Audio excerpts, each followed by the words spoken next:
Smith, and we will turn to Senator Tuberville. Thank you, Chairwoman. Good morning.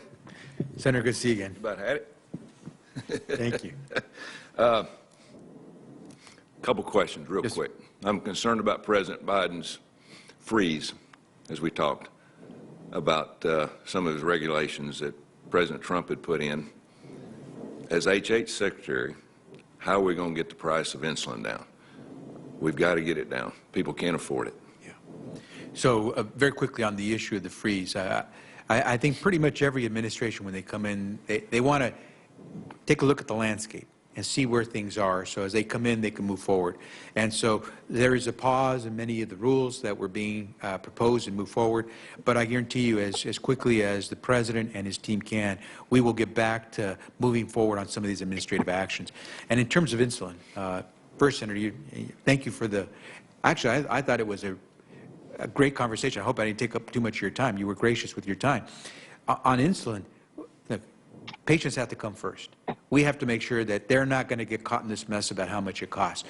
But there's no reason why the price of insulin should jump by essentially 100% overnight. And we have to deal with that. We want to make sure the drug manufacturers are properly compensated. But at the same time, these are life-saving medications that people need, and we have to make them available. So I look forward to working with you and your colleagues to make sure we can do that. One other thing I'm concerned about with drugs, I talked to rural pharmacies, especially in the state of Alabama. They're like hospitals. They're like doctors' offices because they're the only connection they have to health care in some of these areas. We're losing some of them because of PBMs. They're getting priced out. I saw the good work you've done with several attorney generals across the country. It's explained your plan with PBMs and cutting out a little bit of that middleman where our pharmacies can make some money. Yeah, the pharmaceutical benefit managers have a role, right?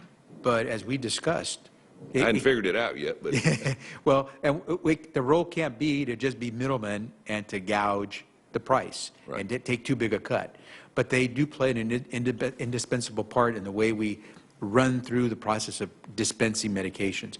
And so what we have to do is keep them on their toes.